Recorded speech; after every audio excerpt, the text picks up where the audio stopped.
What's good, YouTube? It's your boy D-Rip. Today we're gonna be reacting to the fakest moments in WWE history. First time going to this channel, make sure I go ahead and hit that thumbs up and also subscribe. If you don't subscribe, hopefully you do real soon. I got a lot of content like this on the channel, so make sure I go ahead and check it out.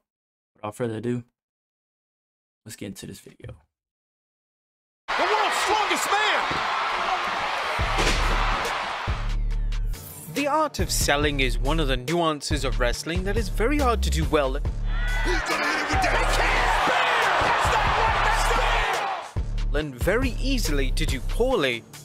Selling too much or too little can completely kill the momentum of a match, as the audience will be completely drawn out of it due to the poor selling in question.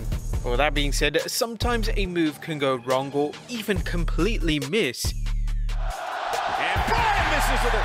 I think he just caught him on the top of the head, but is it enough to put Fandango? Oh my gosh, Fandango! The opponent who was supposed to be taking the move in a bit of an awkward position. Did they sell the move despite it making no contact and hope the camera angles work in their favor, or do they simply no-sell the move and go to the next spot of the match?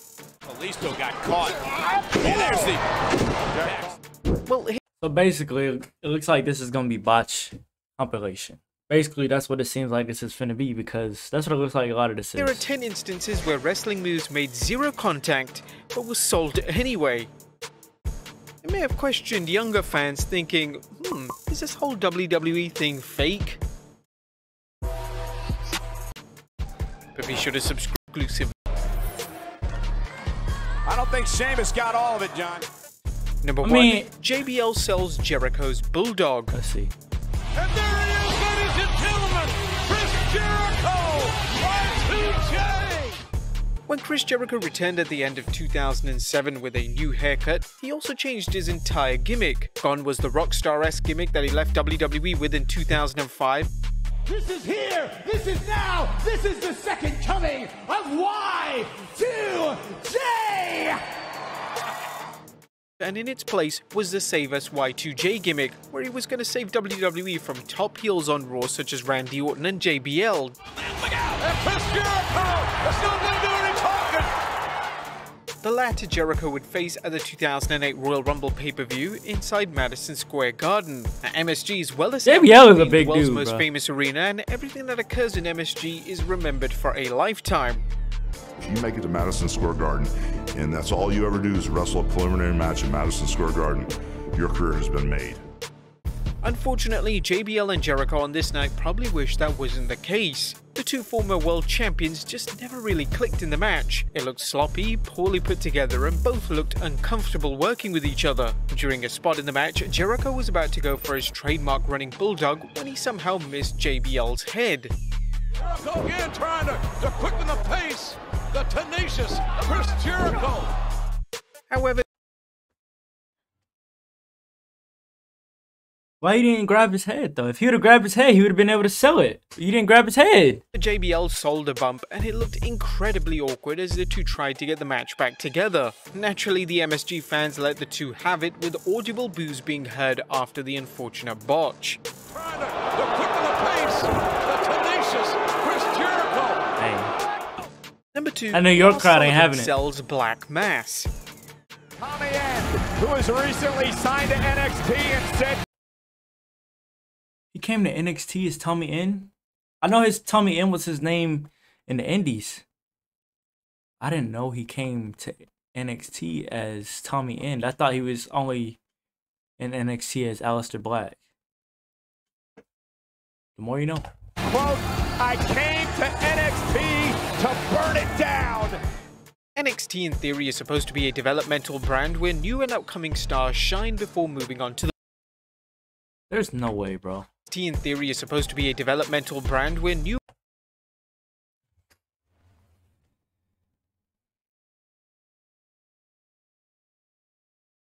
If you watch me, you know exactly what I'm talking about. I'm not talking about anybody in the ring right now.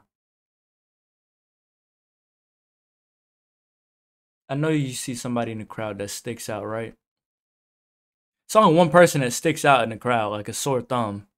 He's wearing the brightest shirt in the whole stands, audience, bleachers, wherever. He's wearing the brightest colors. It's only one person. It is the green shirt guy, and he is at a NXT takeover event. I told you, bro, he is everywhere. I see him in an AEW clip. I see him at every WWE pay-per-view, and he's at NXT. Dude is everywhere, bro. Two upcoming stars shine before moving on to the main roster. Mind games early on played. However, in recent years, there has been an increase of some of the best talent in the world going to the brand and competing in classic matches. He's right there. He's on. He's right there. Look, he's right here where the mouse is. Did not see him right here. Rather than going straight to Raw or SmackDown. Lars Sullivan, however, certainly fits into the idea for the early stages of NXT. A one-man wrecking ball. Taking someone who's never wrestled before and turning them into the next big star. Lars' big coming out match was supposed to be against the then NXT champion Aleister Black at NXT TakeOver Chicago 2. Lars Sullivan is the reality that Aleister Black may not be able to figure out. For the most part, Lars did a great job in the match. Unfortunately, towards the end of it, the match seemed to fall apart as Black went for his trademark finisher, the Black Mass, and it completely missed. Aleister Black! And Black Mass! Cover! But Lars for some reason sold it anyway. It looked terrible upon execution and really halted the pace and the overall quality of the match. Number 3. But why did Aleister go for it if he wasn't even... He wasn't even looking. Lars for some reason sold it anyway. It looked terrible.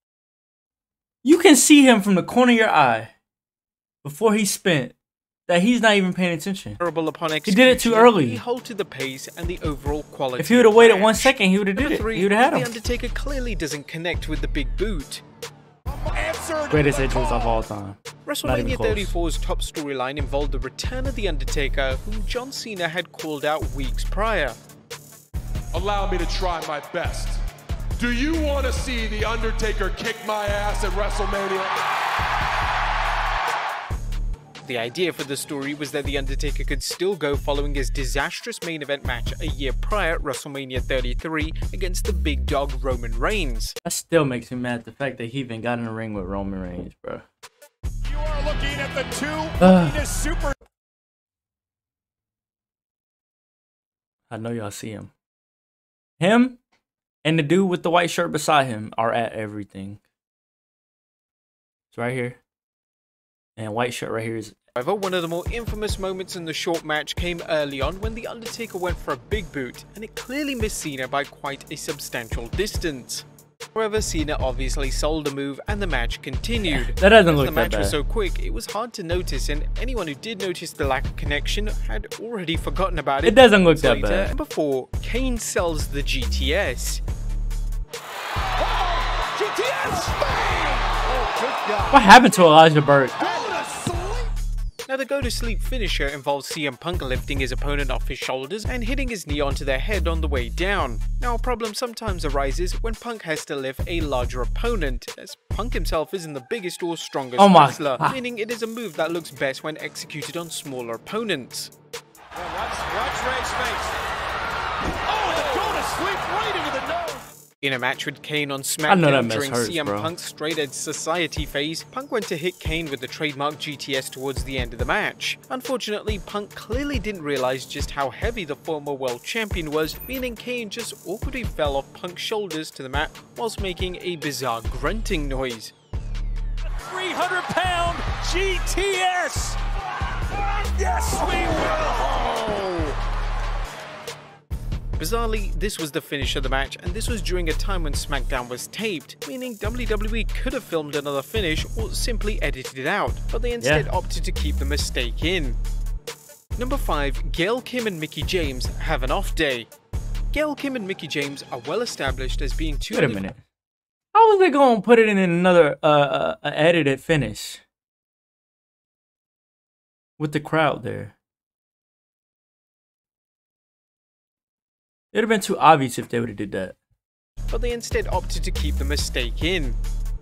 Number 5, Gail Kim and Mickie James have an off day. Gail Kim and Mickie James are well established as being two of the greatest women's wrestlers of all time. So when they wrestled for the Divas title on Raw in 2009, fans expected a great match between the two. What they got, however, was something completely unexpected. Look at Mickey measuring Gail Kim, going for the win. Oh, Gail Kim blocked that. She did, she countered. Towards the close of the match, Mickey went for her DDT finishing move. Why did Gail Kim not sell the move? Because we seen a video of things that, I'm trying to think of how to say this. We seen a video of people, like different WWE secrets, right? If they slap your back, you're supposed to sell the move for a DDT. Mickey clearly slapped her back, but she didn't sell the move. Towards the close of the match, she slapped her back right there, signaling to sell this DDT.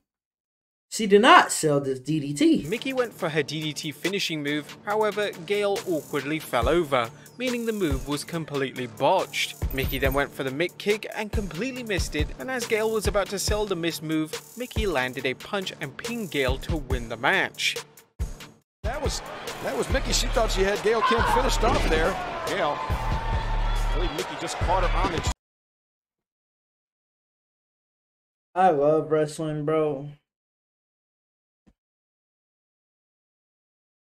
chin. The match was a disaster, but in both women's defense, Gail was apparently knocked out early on in the match, so she had no clue what was happening towards the closing moments. Number 6. Jinder Mahal sells the Whisper in the Wind. The greatest Royal Rumble pay-per-view, which took place in Saudi Arabia, featured one of the most infamous punches of the modern era. In a lackluster US title match, sadly, the move didn't connect, and Hardy landed about 2 feet away from Jinder. It was made even worse by the fact that Jinder decided to take the bump and sell the move, despite the move clearly not connecting. Why did he fall? I wouldn't have failed. I would have just got up and I would have pinned Jeff. Hardy didn't even know how to react, as he immediately went for the cover to try and redeem the mistake and get the match back on track. Number 7. John Cena completely misses the springboard stunner on Cesaro.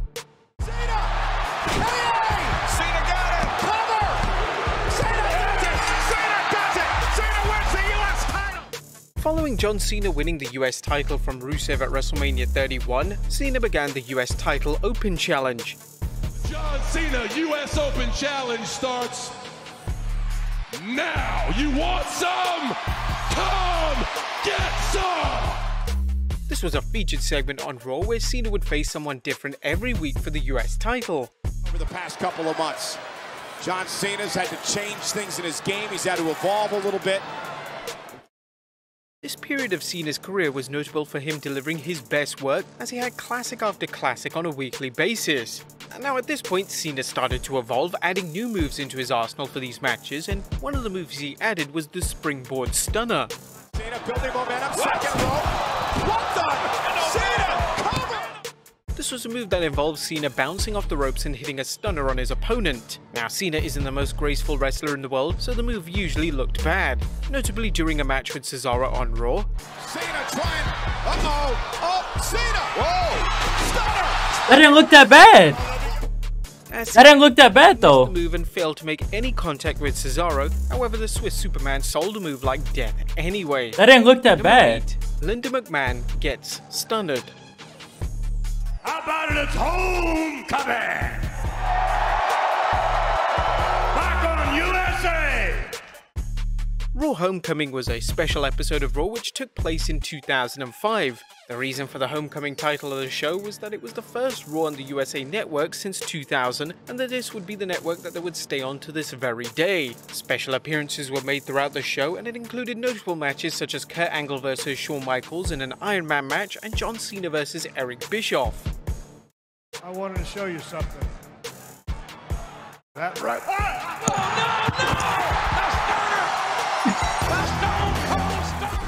One of the more memorable segments of the show involved Stone Cold Steve Austin hitting the Stone Cold Stunner on each member of the McMahon family. This even included Linda McMahon, who wasn't even an in-ring performer, and it clearly showed. I forgot to say thank you.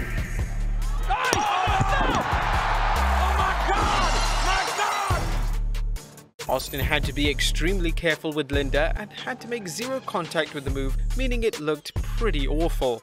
Yeah, that looks Then proceeded bad. to sell the move by awkwardly falling to the canvas in a rather amusing fashion. Number 9, the Big That looked Show bad. gets RKO'd. You gotta be kidding me! Hey! We did a video on the greatest RKOs of all time, or the best RKOs out of nowhere. I did a video on that a while ago, so I'll put it at the end of this one. Did he get it? Oh my God! He got him in an RKO in midair! An RKO in midair! Now every WWE fan can name at least one memorable RKO, from RVD's iconic sell of the move to the RKO on Seth Rollins at WrestleMania 31. However, one RKO that fans wish to forget took place during a match between The Big Show and Orton on February 13th, 2012 edition of Raw. Feet doesn't know what awaits him here. RKO from Orton. Why he didn't do it? In a match between the two legends, Orton went for his RKO on Big Show, but just as Orton was about to get hold of Show's head to deliver the move, Show took the bump for the move far too early. It looked terrible and was easily the worst RKO of all time.